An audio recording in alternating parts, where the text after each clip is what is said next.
semaine à tous, madame, monsieur. Merci de suivre ce magazine Kiosque. Merci de nous rester fidèles et suivre chaque matin, lundi à vendredi, 9h30, votre magazine Kiosque, analyse, commentaire, débat sur l'actualité. Alors, nous débutons la semaine avec 3 sujets d'actualité.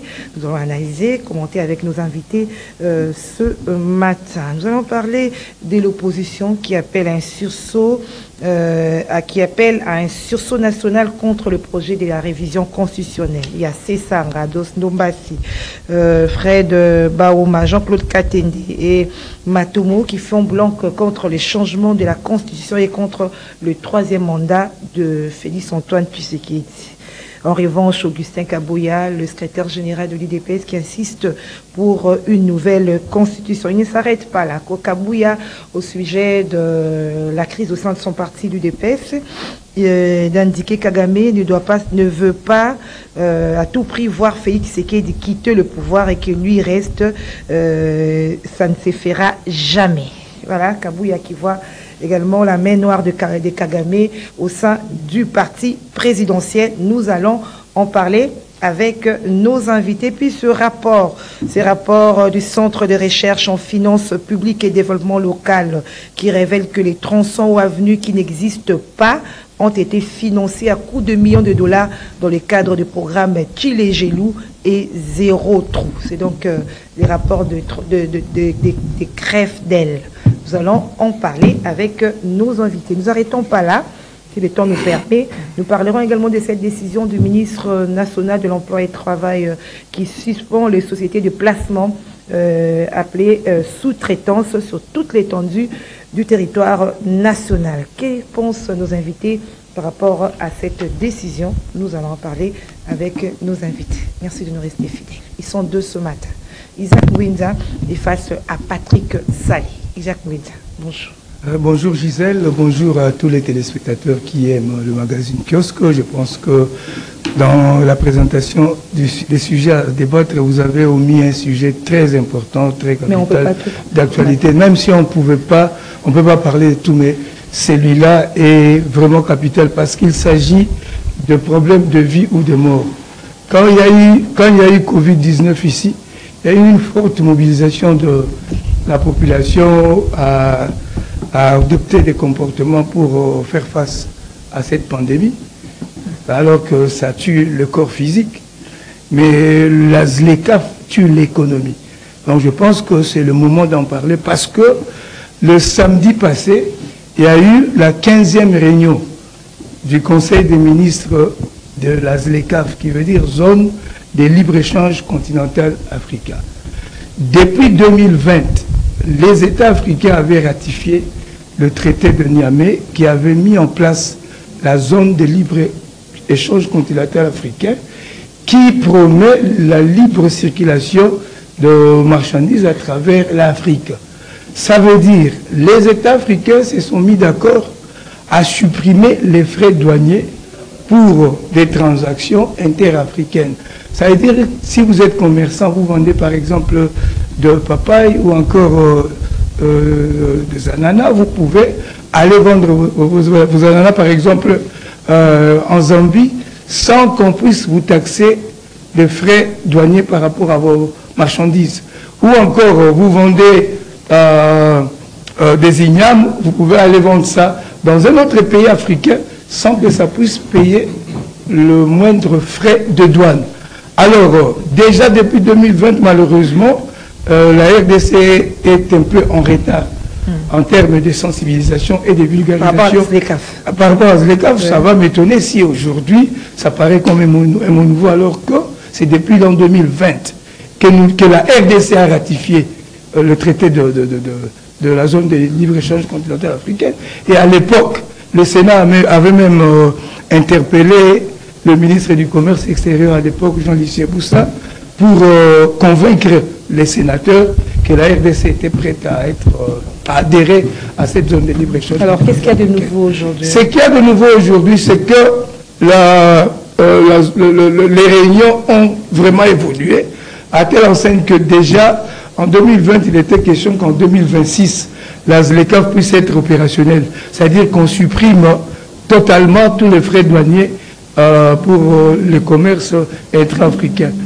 Le samedi passé, il y a eu la 15e réunion du Conseil des ministres à Addis Abeba, et c'est le secrétaire général au commerce, M. Mouilou, qui avait représenté son Excellence Julien Paluku Kahungia, qui se trouvait en Allemagne et qui d'ailleurs est rentré hier, et je salue son Excellence Julien Paluku. Bonjour Excellence, et bon retour au pays, parce que il est allé représenter la RDC. Je crois qu'il a accompagné la Première ministre à une autre conférence internationale sur l'Afrique en Allemagne.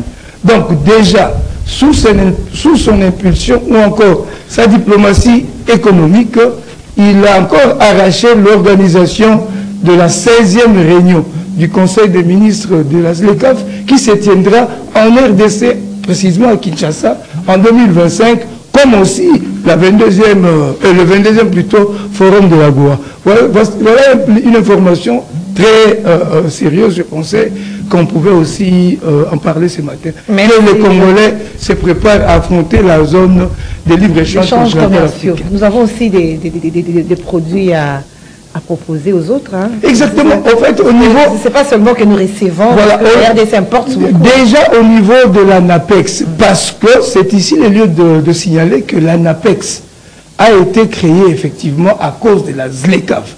Quand nous avons adhéré à la zone de libre-échange continental africain, c'est alors que le ministre du Commerce extérieur à l'époque, Jean-Lucien Boussa, qui avait proposé au gouvernement de mettre en place une structure qui devait sécuriser l'adhésion de la RDC à la ZLECAf. C'est ainsi qu'on avait créé Agence nationale pour la promotion des exportations. Et aujourd'hui, ANAPEX a identifié à peu près 62 produits africains, 62 produits congolais exportables au niveau international. Merci. Alors nous aurons une émission pour en parler à fond. Hein. Ah, je parlerai avec plaisir. Qu'on puisse diminuer ici pas avec des importations plus exportées. On en parlera comme on a fait l'autre fois avec la Goa. Ok, merci Isaac Ngwenza. Alors Patrick Salé, bonjour, bienvenue. Bonjour Madame Gisèle. Merci de l'invitation encore ce matin. Merci, je salue mon co-débatteur. J'espère qu'on va passer de bons moments ensemble. Voilà, je dois déjà commencer ou j'attends... Moi j'ai annoncé le sujet. Il y a un sujet qui vous chauffe là. Non, ça ne me chauffe pas. Et je vous ai suivi religieusement. Vous avez parlé de M. Kabouya ici. Il a dit il voit la main noire de Paul Kagame, c'est-à-dire du Rwanda, au sein du parti présidentiel. Ici... Madame, vous allez comprendre une chose. Je voudrais qu'on poser un peu cette question à M. Augustin Kabouya. Vous savez, si on doit voir le Rwanda partout, jusque dans le parti présidentiel, alors ça devient très sérieux. Mais ce n'est pas Kagame qui interdit à Kabouya de payer les membres de son cabinet, parce que depuis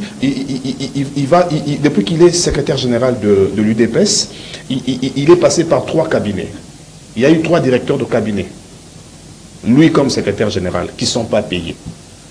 Depuis que Kabouya est secrétaire général à l'UDPS, il n'y a pas de fiche d'adhésion. On ne sait pas comment on devient membre de l'UDPS. Lui, Kabouya, depuis qu'il est secrétaire général.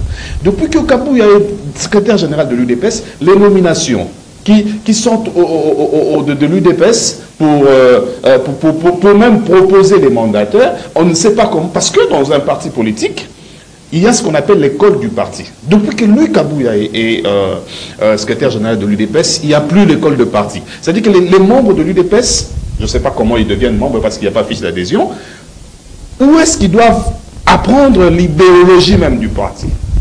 Ça ne se fait pas. Madame, mais comment lui? Est-ce que c'est Kagame qui a interdit à l'UDPS d'avoir l'école du parti?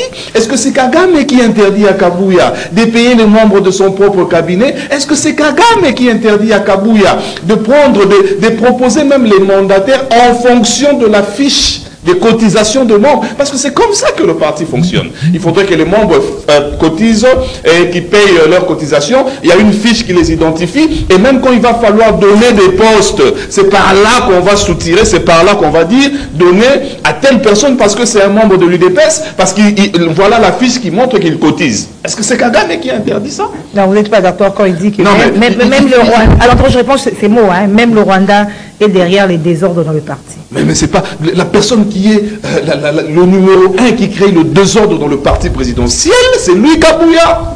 Ce sont des affaires internes privées. Mais comment lui, vous ne savez pas comment il a vu là, comment il a vu le Rwanda privé, Comment il a vu le Rwanda? Est-ce que ça nous concerne nous?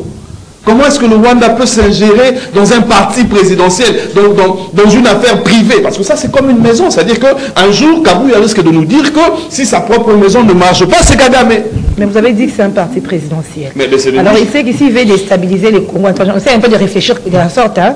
S'il veut déstabiliser le Congo, la RDC, il peut aussi toucher le parti présidentiel. Vous pensez, madame, que c'est l'UDPS qui gère la RDC? La RDC n'est pas gérée comme l'UDPS. Si la RDC était gérée comme l'UDPS de Kabouya aujourd'hui, ça serait catastrophique, madame. Le parti présidentiel. Isaac. Bon, en tout cas, madame, j'emboîterai le pas Patrick pour dire que c'est ridicule. Je suis vraiment écœuré.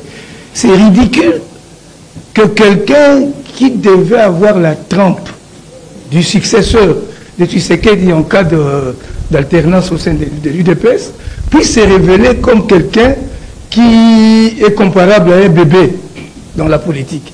C'est vraiment ridicule. Comment on peut voir l'ombre de Kagame partout? C'est vraiment ridicule et c'est choquant.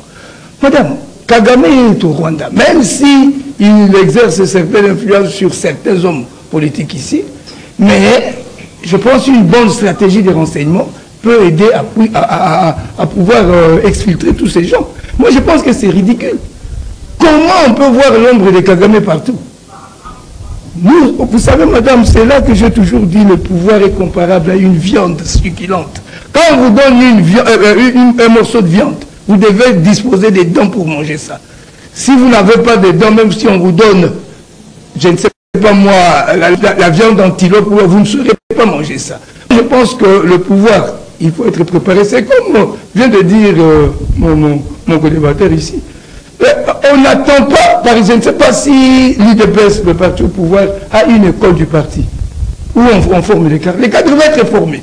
Bon, vous ne formez pas les cadres, lorsqu'il y a des nominations, vous prenez les amis et tout là, ça crée toujours des problèmes. Et je pense que c'est vraiment ridicule. C'est révélé comme un petit dans la politique, ou quelqu'un qui n'est pas mature, accuser le président de notre pays quand vous traitez de vos affaires internes. C'est vraiment ridicule. Tous les coups sont possibles. Non, qu'on cesse avec ça. Qu'on cesse. Que l'UDPS aussi fasse la même chose. Créer une ombre au Rwanda. Oui. C'est ça aussi la réciprocité diplomatique. Lorsque vous m'infiltrez, moi aussi je vous infiltre. Donc on doit cesser de se plaindre. Rwanda, non. Imaginez-vous là que je ne suis pas d'accord. Même quand on parle de changement de la Constitution. On dit que c'est une Constitution qui a été élaborée par les étrangers à l'extérieur du pays. Ça aussi, je trouve ça un peu ridicule. La vraie raison, c'est que la Constitution que nous avons, d'ailleurs, c'est dans la Constitution que nous avons, elle est mauvaise. L'esprit de cette Constitution est mauvais.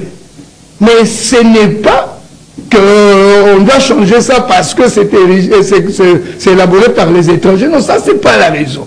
La vraie raison, c'est que lorsqu'on élabore une loi, la loi doit obéir aux principes élémentaires de la règle du droit. La loi doit être impersonnelle, générale, abstraite et puis obligatoire.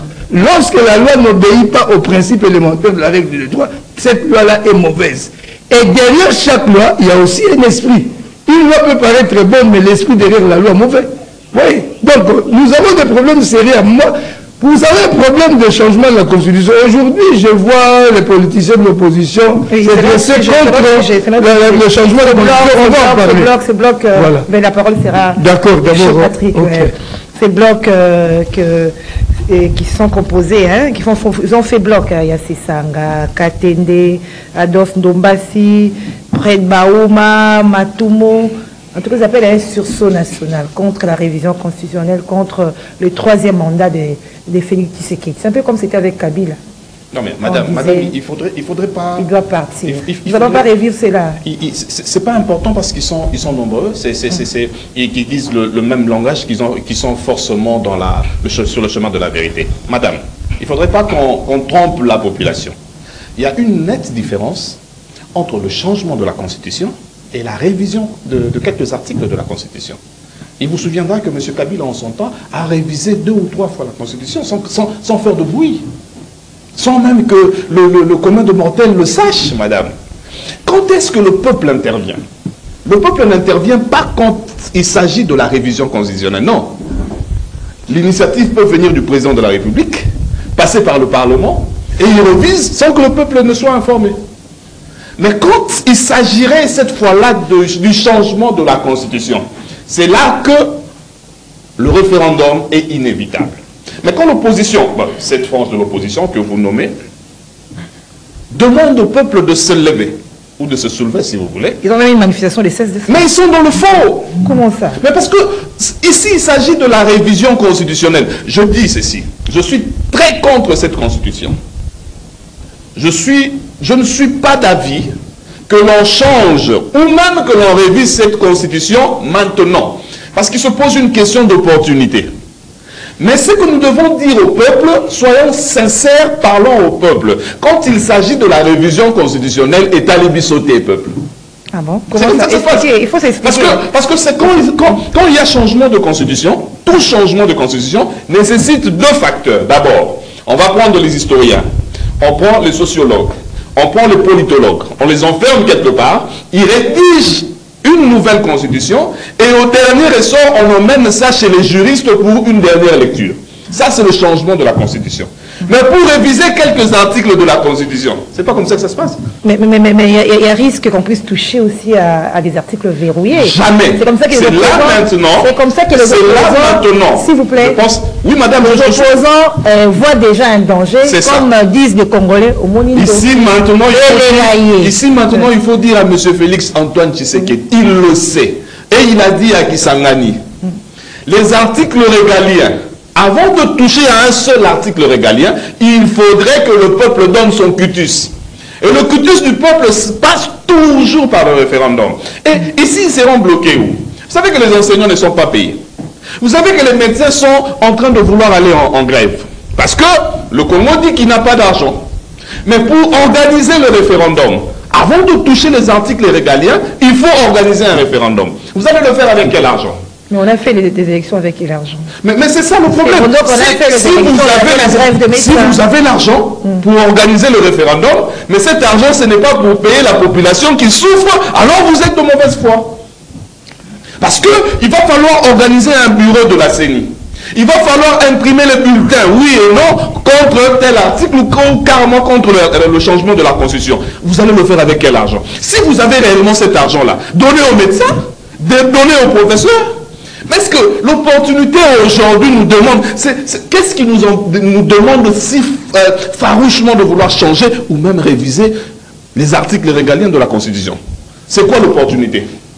Est-ce que c'est cette Constitution qui empêche à Bunagana de redevenir un pays, un territoire de la RDC? Est-ce que c'est cette Constitution-là qui a fait qu'aujourd'hui on ait 141 territoires au lieu de 145? Parce que nous avons 4 territoires dans les mains des rebelles, je ne sais pas comment vous allez les nommer. Changement, révision, il n'y a pas d'opportunité maintenant. L'opportunité que nous avons aujourd'hui, c'est que le peuple mange à sa faim. L'opportunité, c'est que les professeurs soient bien payés. L'opportunité, c'est que les médecins n'aillent pas en grève. Et que les promesses de M. Antoine Félix Tshisekedi quant à l'armée se réalisent, la police.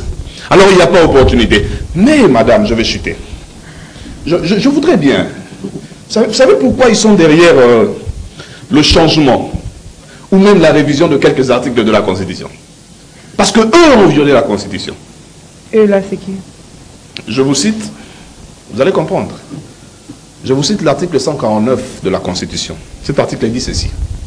Le pouvoir judiciaire est indépendant du pouvoir législatif et du pouvoir exécutif. Il n'y a pas très longtemps, il y a un monsieur qui venait de libérer les prisons de Makala. Il est membre du pouvoir exécutif. Et lui, il a libéré les prisonniers, emprisonnés, passez-moi cette expression, par les membres du pouvoir judiciaire. Il a violé, oui ou non? Eh monsieur là, le ministre de la Justice. Mais bien sûr. Il faut parler du ministre de la Justice. Mais monsieur, ce n'est pas une insulte. C'est un monsieur, c'est pas une dame. Déjà, il a violé l'article 149 de la Constitution. Et cette peur-là, voudrait, parce que je ne voudrais pas donner un autre article que le magistrat suprême aurait violé. Et c'est cette peur-là qui voudrait faire que ces gens-là changent ou modifient quelques articles de la Constitution. Est-ce que c'est ça l'opportunité? Vous voulez changer, vous voulez revisiter la Constitution parce que vous avez déjà violé cette Constitution? Alors, pour revenir aux opposants, je pense que... Donc vous n'êtes pas d'accord, parce qu'ils ont l'idée, ils trouvent que ce sont des stratégies... On ne peut pas demander au peuple d'aller dans la rue, alors que nous savons que la révision constitutionnelle ne concerne pas le peuple.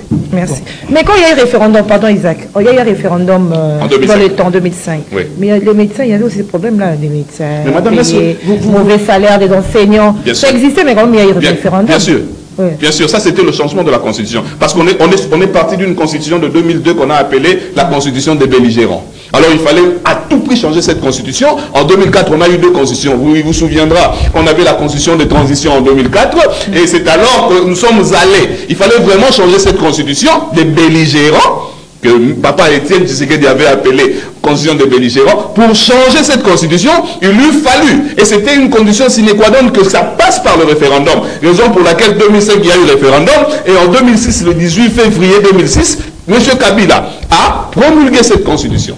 Merci. Ce n'est pas le cas aujourd'hui. Isaac, est-ce que vous êtes d'accord avec ces groupes d'opposants qui voient déjà une idée cachée de faire un troisième mandat des Félix Tshisekedi en cherchant à réviser ou changer la Constitution? Je suis contre toute manœuvre politique. Ce qui fait ce groupe-là, c'est une manœuvre politique. Vous savez, la Constitution, c'est la loi fondamentale d'un pays. La Constitution, c'est le pacte même républicain. La Constitution, c'est ce qui définit comment l'organisation de l'État va se passer. Moi, j'ai toujours dit, quand on parle de révision ou changement, il doit y avoir une raison. Quand quelque chose est bon, on ne peut pas changer ça. Et qui a élaboré cette Constitution? C'est la première question. Et je pense aujourd'hui, moi je l'ai toujours dit, je soutiens. Mais à cette question d'élaboration, pardon Isaac, j'ai vu un professeur, hein, les noms m'échappent, un rédacteur qui il a dit que ce sont des Congolais, il a moi, ce n'est pas problème de Congolais ou quoi là. Moi, franchement, les professeurs dans notre pays me déçoivent. Ils m'ont déçu, ils continuent à me décevoir. Je me rappelle lors de la conférence nationale, un professeur, un constitutionnaliste avait déclaré dans ce pays que la conférence nationale égale conférence constitutionnelle. En d'autres termes, l'homme politique congolais, devant l'argent, il est nul. Parce que je ne peux pas comprendre que ce soit professeur Mata, que ce soit Essambo, que ce soit Mapouye, ce sont des grandes personnes. Vous élaborez la Constitution depuis 1960. La loi fondamentale belge avait estimé que pour confier la charge de la présidence de la RDC, ce pays à la dimension d'un continent, le chef de l'État doit être mature, doit être mûr, doit être quelqu'un qui a une certaine expérience dans l'expérience professionnelle. Donc les Belges ont estimé l'âge minimal pour que quelqu'un soit candidat président de la République à 40 ans. Ça, nous sommes en 60. 64, on élabore la constitution de Louis-Labour. On élabore la constitution de Louis-Labour. On estime aussi que pour que quelqu'un puisse briguer la magistrature suprême, il doit avoir minimum 40 ans. La constitution de 67. La constitution de 67 également, on estime pour être président, pour avoir l'âge minimum de 40 ans. On arrive en 2006 ici, au moment de l'élaboration de cette constitution. Tous ces éminents professeurs que vous citez ici, là, au lieu de réfléchir, de rendre la loi impersonnelle, abstraite, générale et obligatoire, on regarde l'âge du président au pouvoir à 35 ans. On baisse l'âge à 30 ans. Et vous appelez ça constitution.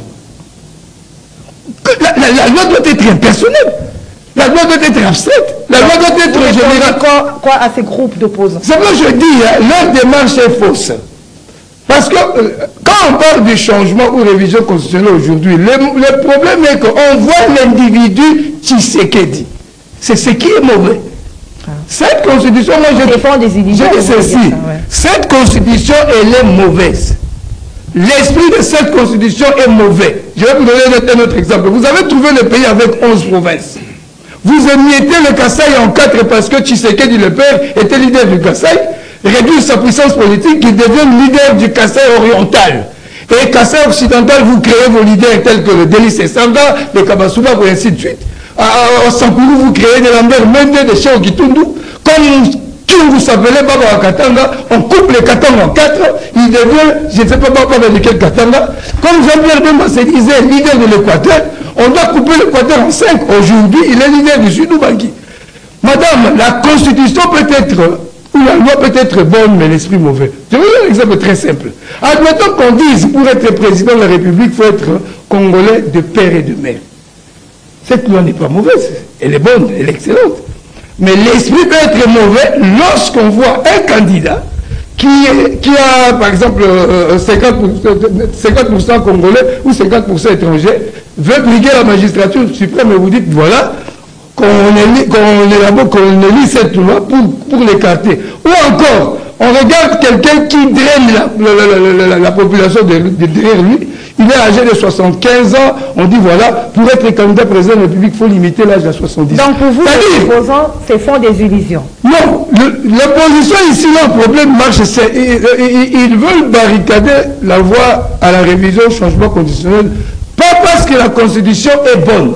C'est parce qu'ils savent qu'en touchant la révision, en touchant la Constitution ou le changement, ça pourra permettre à Tshisekedi d'être encore candidat. Leur problème, ce n'est pas vraiment la Constitution. Leur problème, c'est Tshisekedi ne peut pas dépasser 2028. C'est ça la vérité. Alors, c'est une bonne réflexion pour eux. C'est pourquoi je vous dis c'est politique. Ok, voilà. Merci. Alors, parlons de ce rapport du Centre de recherche en finances publiques et développement local qui révèle que le gouvernement de la RDC a financé jusqu'à 8 millions de dollars de projets d'infrastructure de 2 routes fantômes.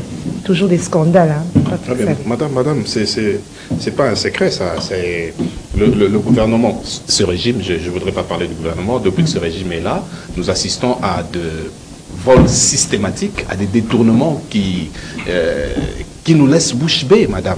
Comment vous pouvez financer un projet à hauteur de 8 millions, un projet fictif? Alors, un projet fantôme, madame, c'est-à-dire 2 routes fantômes de Kinshasa, 2 routes fantômes de la RDC, mais vous financez quand même à hauteur de 8 millions de dollars. Il s'agit des routes Chilombo et Lunyonzo, situées dans la commune de Matete. Ces routes auraient bénéficié respectivement, j'ai lu des rapports, financement de 1,7 million et 1,3 million de dollars, soit un total de 3 millions. Pourtant, selon les habitants de la zone, je poursuis avec le rapport, Chilombo n'est qu'un arrêt de bus et Lunyonzo, le nom d'un hôpital. Imaginez, qu'on va financer à hauteur de 8 millions de dollars un arrêt de bus et un hôpital. C'est-à-dire que dans un pays où on a eu un député fantôme, pour ne pas dire fictif, dans un pays où aujourd'hui nous avons des routes fantômes, mais ces routes-là, on sort quand même l'argent de l'État. Ça c'est mon argent, c'est ton argent, Madame Gisèle. Il ne faudrait pas qu'on parle de cette affaire comme si c'était voilà, une affaire de la maternelle. Madame, c'est notre argent, 8 millions de dollars. Ces personnes-là, il faudrait que le procureur général de la République, qui peut se saisir d'un dossier qui fait tache d'huile dans la population, pour ne pas parler d'une rumeur, alors, il est temps qu'il appelle ces gens-là, qu'il appelle le numéro 1 de cette société, qu'il appelle les gens... L'infrastructure, ouais. Appelez-nous ces gens-là, expliquez-nous comment, de quelle manière cet argent est sorti. Est-ce que c'est sorti du temps de M. Nicolas Kazadi? Est-ce que c'est sorti du temps de M.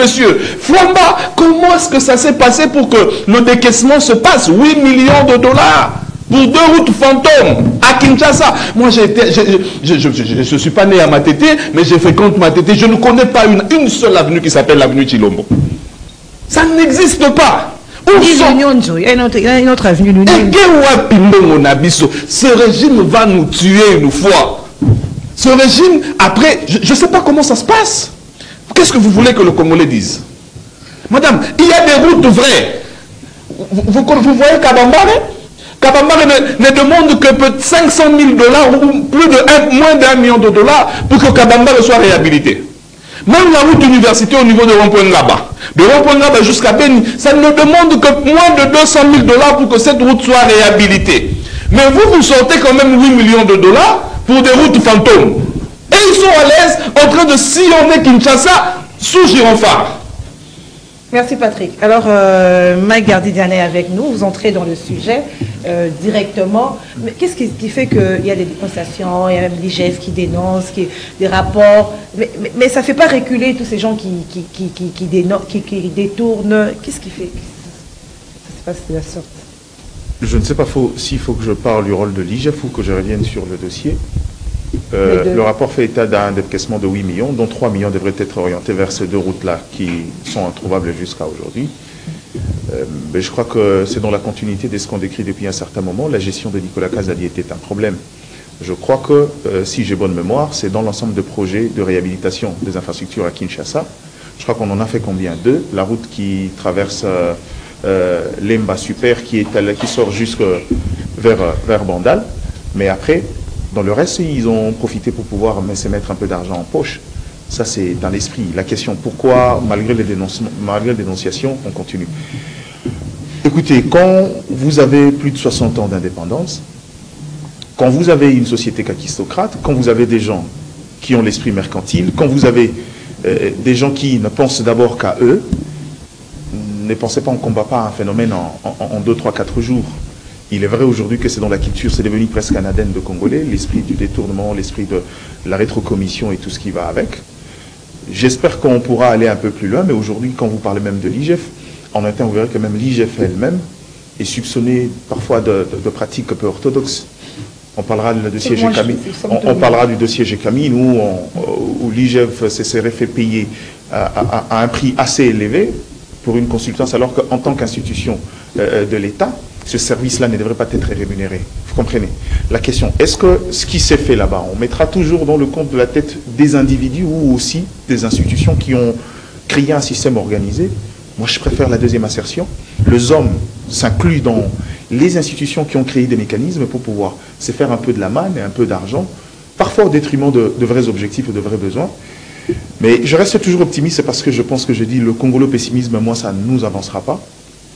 Moi, je pense que c'est possible que ça change. C'est juste question de prendre des bonnes décisions, trouver des voies convenables et orthodoxes. Lesquelles? Lequel? Ça reste la judiciarisation de fait de mes gestions. Je l'ai toujours dit et je ne cesserai jamais de le dire. Il faut qu'on arrive à faire en sorte qu'un détournement soit sévèrement pénalisé et vous verrez que les choses vont changer. De lors qu'on on se montre léthargique sur la question de la gestion de ressources de l'État. Moi, je connais des gens qui préféraient mettre 1 million de $ américains en poche. Il va arriver là-bas, il va faire combien? 6, 8 mois de prison. Dès qu'il sort, il consomme son argent calmement. Or, j'ai toujours appelé aux gens et surtout aux juristes, parce que c'est leur science, si la punition est le sens objectif du droit, le sens logique du droit, c'est la réparation. Il est inconcevable que quelqu'un qui a détourné repart son dégât par un emprisonnement. Ce n'est pas logique. Pour moi, à mon sens, d'ailleurs, l'emprisonnement n'est vraiment pas la sanction convenable. C'est saisir tous ses biens. Ça veut dire que si c'est quelqu'un qui a travaillé pendant longtemps, vous lui prenez tous qu'il a déjà amassé comme richesse, qu'il reprenne sa vie à zéro, ça lui servira de leçon. C'est pourquoi ailleurs, il y a des travaux forcés, il y a des travaux d'intérêt général. Ça fait partie d'un processus psychologique qui permet à quelqu'un de se rendre compte de sa bêtise. Or, aujourd'hui, avec le système carcéral congolais, quand j'ai de l'argent, moi je connais des gens, quand tu vas le voir en prison, à la fin, ils te donnent 200 $ de transport. Il y en a, les politiques dans la plupart des cas.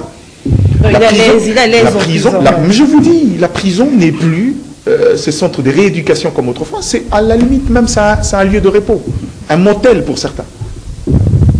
Donc pour moi, je crois qu'il faut changer. Avec la mentalité qui est congolaise, il faut aller dans d'autres sanctions un peu plus punitives que le système, que le fait d'incarcérer quelqu'un. C'est vraiment plus une sanction convenable, surtout, je le répète, surtout pour le fait de mes gestions. Il faudra qu'on arrive à un certain moment où on fait du détournement un crime à la limite imprescriptible. Vous pouvez bouffer aujourd'hui, même après 10, 15 ans, 20 ans, donc on tombe sur vous, on vous arrête, on vous ravit, on saisit tous vos biens, vous reprenez la vie à zéro. Je ne pense pas que quelqu'un pensera encore à voler un jour. Il faut judiciariser et sévèrement le fait de mes gestions. Vous verrez que beaucoup de choses vont changer. Sinon, si on continue à subir les influences politiques, la prison, c'est un motel des lingua là juste derrière ici. Il va pour un repos. Isaac, votre commentaire aussi à ce sujet. Bon, je pense que je soutiens totalement ce que développe Diane ici, parce que c'est vrai, c'est possible qu'il y ait changement, mais ça dépend seulement du régime de répression qu'on peut avoir à l'endroit des détourneurs de deniers publics. Moi, je soutiens que les crimes économiques soient imprescriptibles. C'est-à-dire, tant que vous avez détourné, même si 20 ans passent, 30 ans, tant que vous êtes vivant, on peut continuer toujours à vous poursuivre sur ça. Si vous étiez protégé par un régime et que ces régimes-là tombent, on va vous interpeller pour répondre au détournement de l'argent de l'État. Je pense que si aujourd'hui les sanctions sont sévères, ça donnera la peur aux gens. Je l'ai toujours dit, même quand vous parlez l'autre fois de l'assainissement, j'ai dit même la ville de Kinshasa est sale, parce que tout le monde sait que je peux jeter des immondices par terre. Il n'y a aucune sanction, on ne fera rien. Mais qu'on commence seulement à sanctionner sévèrement ceux qui jettent des immondices par terre et que tout le monde se dise « Ah, je ne peux plus ». Vous verrez à la place, la ville sera très propre. Mais la ville est sale parce que ceux qui jettent des immondices, ce ne sont pas des esprits. Ce ne sont pas des anges qui viennent du ciel, ils descendent et jettent des immondices. C'est vous et moi. Et regardez comment notre ville est. Moi, j'ai toujours soutenu aussi des changements. Ça dépend d'abord des changements des mentalités. Tant qu'on ne change pas de mentalité, tant qu'on sait, on aura en tête qu'on vient de développer Diane ici, bon, même si je détourne, j'irai en prison, je vais sortir.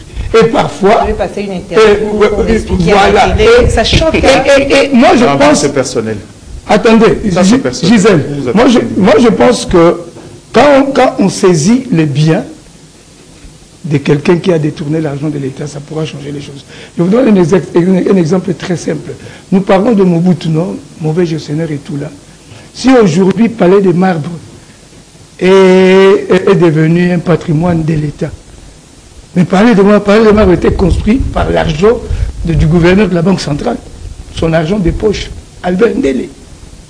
Mobutu lui a seulement demandé où est-ce que vous avez eu l'argent que vous avez construit ces palais de marbre. Ndélé lui dit, est-ce que l'argent est perdu dans la banque? Mobutu dit, non, je te demande d'où vient cet argent pour construire tout ça là.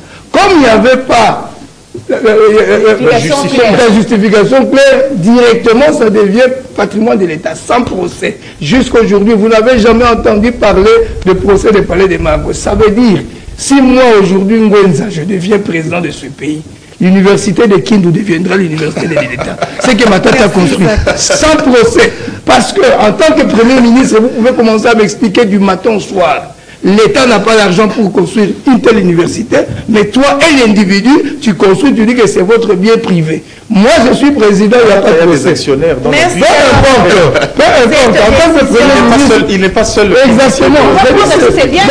Diane, je veux dire ceci. Vous savez, il y a certaines dépenses ou certaines réalisations. Un petit hôtel, on peut comprendre que ça peut être votre argent personnel. Mais toute une université, et l'État n'a pas d'argent. On voit comment vous avez accédé à la politique, à la gestion de la chose publique, jusqu'à être Premier ministre. Et vous dites que ce n'est pas pour l'État. Vous savez quand même que l'État a dépensé plus de 42 millions de dollars pour l'université à Fujima.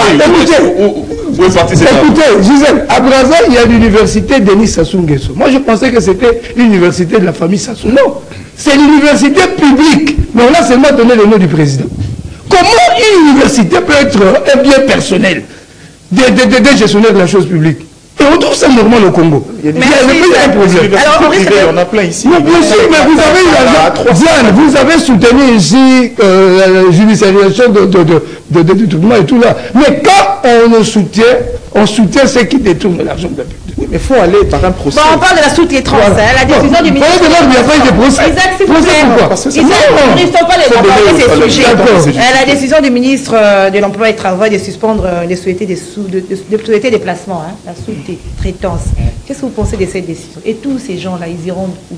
Qu'est-ce que vous pensez de cette décision? Madame, merci. Parce que des mesures d'accompagnement sont tant des questions que l'on se pose sur cette décision. Avant de parler de cette décision, laissez-moi dire quelque chose à Isaac. C'est pas mauvais que d'avoir des universités privées, parce que c'est pas seulement ici, ailleurs aussi il y a des universités privées. Mais là où je vais peut-être épouser votre idée, c'est la personne sur qui reposent les doutes ou même les soupçons de détournement.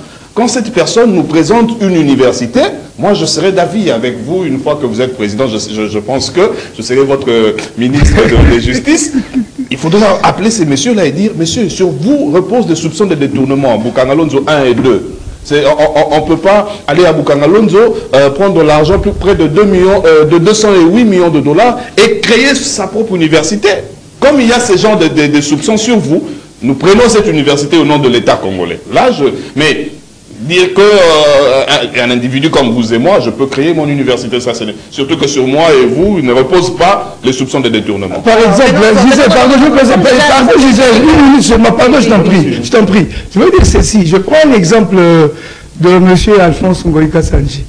Quand il a gagné son gros diamant, il a eu beaucoup d'argent. S'il ne construit une université, on sait que ce sont bien personnes, ça va déranger personne. Mais quand vous êtes Premier ministre ou ministre, vous gérez la chose publique et c'est à ce moment-là que vous construisez une université. Vous dites ça, c'est pas pour l'État, c'est pour moi, c'est là que ça pose problème. On reviendra peut-être. Même si vous avez un salaire, Gisèle. On reviendra peut-être une prochaine fois pour parler du partenariat public-privé. C'est important. Parce qu'il y a nous aurons une émission sur ça. Voilà, il faudrait voir comment la décision. Parce qu'ici aussi, on va parler de 42 millions décaissés par l'État congolais pour l'université de Mbujimayi, qui jusqu'à aujourd'hui je ne sais pas c'est à quel niveau. Madame, il faudrait qu'on voie. Bon, aujourd'hui même, quand je venais à l'émission, j'ai rencontré un monsieur qui travaille chez les Indo-Pakistanais. Il me dit, monsieur, j'ai fait 14 ans et ils ont calculé le décompte final. Ils me donnent $1200. 14 ans. Le problème, ce n'est pas seulement les sous-traitants. Parce que lui, j'ai posé la question, est-ce que tu es sous-traité? Il dit non, c'est un engagement entre moi et les Indo-Pakistanais. Mais que fait ce ministre de prévoyance, le ministre d'Emploi, de Travail? Est-ce qu'il fait son travail? J'ai posé la question à ces messieurs, mais quand les inspecteurs arrivent, comment ça se passe? Il dit, mais papa, quand ils arrivent, on leur donne 2-3 shawarma et puis $10, et puis voilà, ils font un faux rapport. Le problème, c'est l'homme congolais. Le problème, c'est le gouvernement congolais. Est-ce que nous avons d'abord un salaire minimum ici? Est-ce que le SMIC, on peut parler du SMIC ici au Congo? Ça n'existe pas. Il faudrait que l'employeur, qui est l'État congolais, sorte de lois et fasse des réformes pour les Congolais. Madame, nous sommes sous-payés. Parce qu'il ne faudrait pas seulement voir les sous-traitants. Bon, maintenant que les sous-traitants sont partis, c'est quoi un travailleur congolais? Si déjà l'État ne peut pas bien payer ses fonctionnaires, à combien plus forte raison les privés? Parce que quand nous sommes dans les privés, madame, c'est aussi une autre paire de manches, quand nous sommes dans le privé, le deal se passe entre le responsable de la dite entreprise et la personne qui vient chercher du travail. Si le responsable dit, chez moi ici je te paye 50, et que toi tu es d'accord avec ces 50, tu prends. Non, mais l'État doit ordonner. Mais c'est ce que je dis, il faudrait qu'il y ait des réformes. Et maintenant, il faudrait, à un moment donné, ici, je vais saluer Katumbi. Au Katanga, il a fait, quand il était gouverneur, il a dit à tous ces expatriés là, que au Katanga, ici, vous ne pouvez pas payer quelqu'un moins de 500 ou de $200. Ça se faisait. Ça continue jusqu'à présent. Je ne sais pas, je ne sais pas qu'est-ce qui déjà Katanga est ponctionné, je ne sais pas à combien de provinces maintenant. Il faudrait voir Kiaboula là-bas de l'autre côté. Puis Masuka, je ne sais pas et qui d'autre. Madame, il faudrait améliorer les conditions de travail des citoyens congolais. Dans les privés comme dans le public. C'est le plus important. Chasser les sous-traitants, c'est une bonne décision. Mais est-ce que cette décision va améliorer le salaire même des fonctionnaires, des travailleurs? Je ne pense pas. Merci. Alors, Diana, c'est tout sous-traitant là, ils exagèrent aussi, hein, parce que des fois, il y a les propriétaires sort un salaire, par exemple, j'ai un exemple, $800. Lui, à la fin, il donne 2500 journalièrement. Et il fallait le faire, il faut se suspendre pour réglementer aussi les secteurs. Ben, je crois que la suspension, moi, je la trouve peut-être logique, mais je ne pense pas qu'il s'agit de la sous-traitance dans son sens général. Vous savez, ce type de sous-traitance de marché, dont fait allusion le ministre de l'Emploi, du Travail et de la Prévoyance sociale, c'est généralement ce qui se passe dans différentes sociétés. Je prends l'exemple de CCTV, qui a besoin de la sécurité. Non, c'est un exemple, ne vous en faites pas, c'est un exemple. Qui a besoin de la sécurité et va contracter un contrat, un deal avec une société de gardiennage qui, à son tour, engage quelqu'un pour faire le travail. C'est à ces niveaux-là le grand problème. Pourquoi c'est un grand problème? Parce que ces types de sous-traitance de marché laissent souvent le libre arbitre à la personne contractuelle qui a le contrat avec le maître d'ouvrage de pouvoir définir les choses. Comment ils font? Ils augmentent de charge. Ça veut dire, moi je vais prendre par tête 300 $, je vais payer 150 parce que je vais acheter la tenue, je vais prendre en charge la location santé, et puisque je suis une société, il y a une marge de pourcentage pour moi. Mais malheureusement, dans ces déclarations-là, il y a beaucoup de fausseté. C'est assez niveau de problème. Le problème n'est pas en soi le contrat, mais le problème c'est est-ce que l'État est à mesure de pouvoir clarifier. Il faudra qu'en interne, qu'il y ait régulièrement des audits pour veiller sur la régularité de contrat entre ces sociétés-là et les gens qui exécutent le travail. C'est ça la grande difficulté. Le rôle des inspecteurs, par exemple. Exactement, c'est exactement comme vous venez de dire, les inspecteurs quand ils arrivent, shawarma peut-être pas, mais deux mots derrière, avec un petit truc pour la maison. Aussi les appels des autorités. Il y a quelqu'un qui m'a dit quand les inspecteurs arrivent, ces Libanais appellent des colonels. Non, mais justement, ça c'est dans certains cas où il y a la responsabilité des inspecteurs. Mais d'une part, quand les inspecteurs viennent avec l'intention de bien faire le travail, la plupart sont protégés par parfois le commissariat à la police, le gouverneur, les différentes personnalités de la République, ce qui rend la tâche difficile. Or, pour moi, et puis quand on parle de la suspension, c'est rien. Il faut suspendre maintenant, mais après, il faut plutôt veiller sur la qualité. Il faut formaliser les choses et faire en sorte que ces gens travaillent sur base d'un contrat dûment signé qui permettra, en cas de préjudice, de pouvoir porter l'affaire des parts devant la justice. C'est ça le plus grand travail.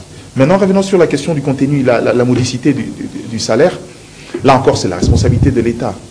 On a fixé ici le salaire minimum, le SMIC, mais en réalité qui n'est pas applicable. Pourquoi? Parce que, je l'ai toujours dit à la base, on a fait par mimétisme. On a copié, on dit, bon écoute, il y a un SMIC à gauche, à droite, on va le faire.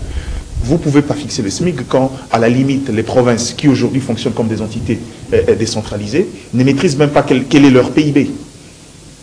La plupart des provinces ne savent même pas ce qu'ils produisent régulièrement l'année. Ils ne peuvent pas chiffrer.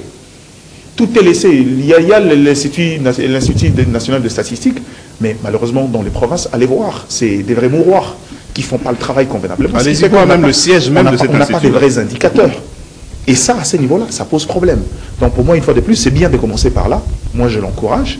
Mais il doit faire ce travail avec une institution de l'État qui existe. Il faudra qu'il le fasse avec l'ARSP qui avait déjà commencé ce travail avant que ce gouvernement n'arrive. L'ARSP, c'est avec Miguel. Mais là, quand on suspend son travail, c'est fini. Non, ça n'a rien à voir. Mais lui, c'est la sous-traitance. Non, mais la sous-traitance a plusieurs volets. Ok. Quand on a dit la suspension, oui, mais la compréhension, c'est que son travail est fini. Non, dans l'annonce du ministre, c'est qu'il y a un type de contrat de sous-traitance qui ont été suspendus. Ok, merci. On n'a pas suspendu la sous-traitance, sinon dans le secteur minier, vous suspendez la sous-traitance, vous handicapez la production. Et dans dans d'autres secteurs. Donc le problème, c'est qu'à ces niveaux-là, dans la sous-traitance, surtout au niveau de la sous-traitance de marché, ou dans les services, il y a vraiment à boire et manger où il faut contrôler suffisamment. Et je crois qu'il faudra qu'il fasse ce travail avec l'ARSP, qui à un certain niveau a réussi à faire quelque chose d'assez bien, même s'il y a encore beaucoup de choses qui restent à faire. Beaucoup de choses à faire, franchement, parce que le Sénégal n'a pas changé. Bon. Isaac, vous n'avez qu'une minute, souffrez. Hein. Bon, d'accord.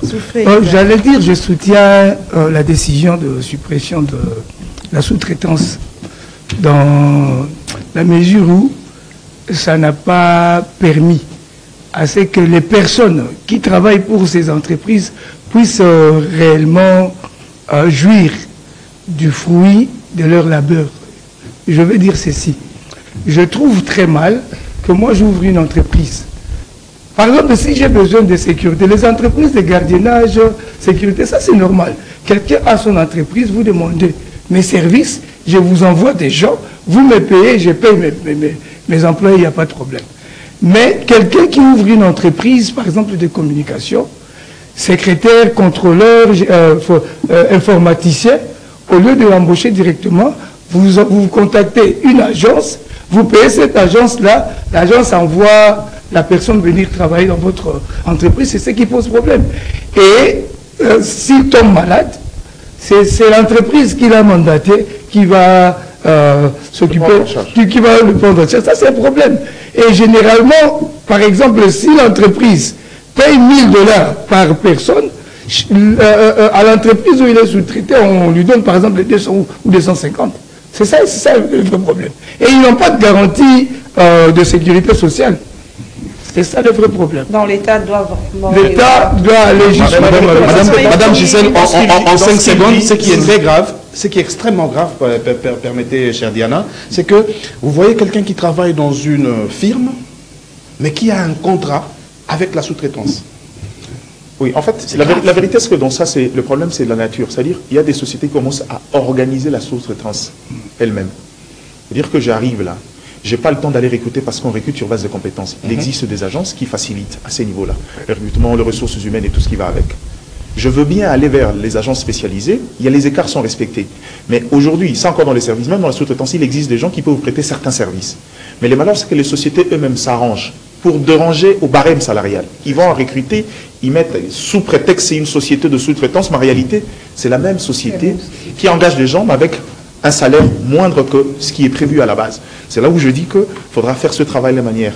C'est une bonne décision, il faut aller jusqu'au bout. Le problème n'est pas dans le service, le problème c'est dans le contenu. Il faut assainir, il faut veiller à ce que les règles telles que définies de ce type de marché soient appliquées convenablement. Merci Maïgardi Diana, merci Toujours un plaisir. Gwenda, Merci Gisèle. Merci à vous fidèles téléspectateurs, auditeurs de kiosque, merci à l'équipe technique, merci au coach Doudou Montieri, madame, monsieur, merci de nous avoir suivis, je vous retrouve mercredi. Au revoir.